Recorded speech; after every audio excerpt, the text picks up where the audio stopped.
the original meaning of crisis is actually a turning point. It's actually in a disease. That's what came from medicine, actually, crisis, But it actually is indicating a point of decisions. So it says, this is time to make a decision. That's what crisis means.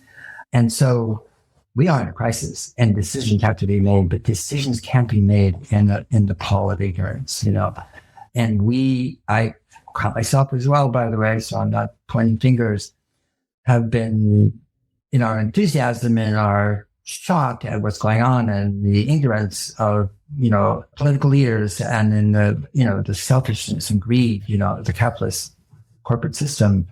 We have girded ourselves to come out as spokespeople for, other people, those who suffer, those who are going to suffer from migration, from migrants, et cetera, et cetera, et cetera.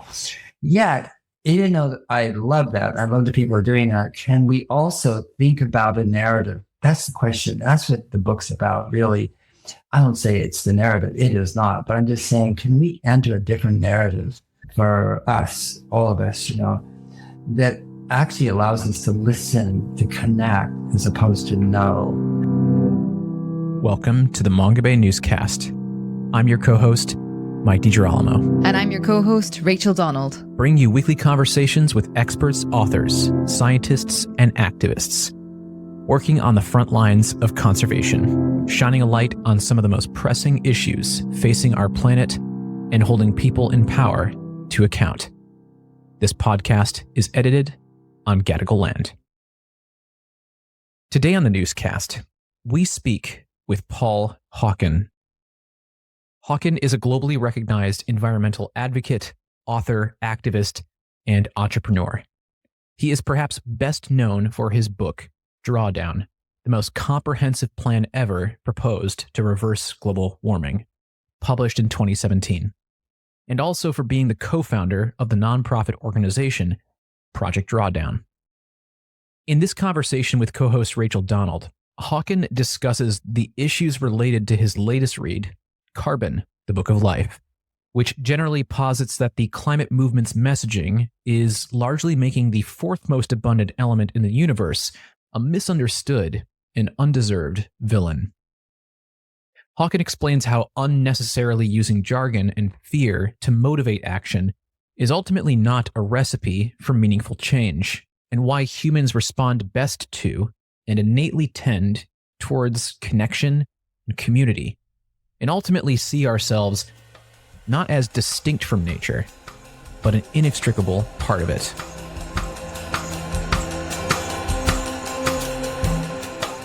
Paul, welcome to Mongabay. It's such a pleasure to have you here with us on the show.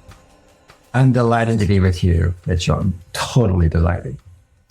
Now, I've had the sincere pleasure of getting to grips with the book that you sent over that is due to be published soon, Carbon.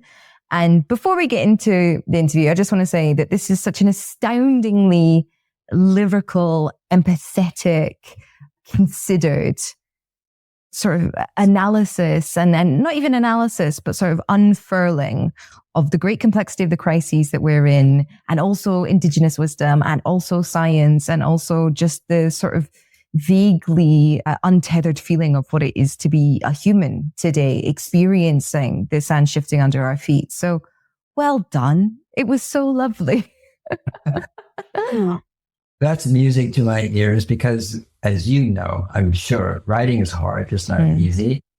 And yet there's something transcendent about it. I think if you're writing in a receptive way, as opposed to reportage, a reporter, here's the facts, no adjectives.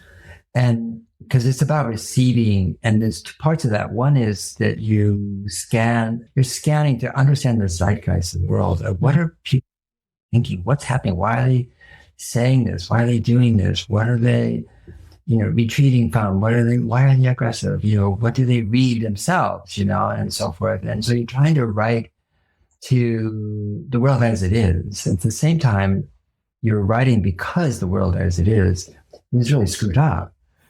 So there's that thing where you are trying to bring in ways of seeing, because it's all about seeing. It starts with how you see the world and see self. And so there's that iterative process of, looking out, looking in, looking out, looking in. And it's a very enjoyable thing, actually, but because it's a discovery always of the extraordinary people and science and discoveries and understandings and wisdom that's in the world today, as well as the perfidy and the selfishness, the greed, the hate, the delusion, so forth. You're looking at it all, scanning it all, and trying to find a way through that. Mm-hmm. Another person, to say, "Hi, my name's Paul. What's your name?" And when you meet somebody you don't know, and it's because when you write, you're trying to meet someone you don't know. Hey, thanks for tuning in to listen to the first few minutes of this podcast. There is much more to the conversation, but if you want to hear the full interview, find the Mongabay newscast wherever you get your podcasts from and click subscribe.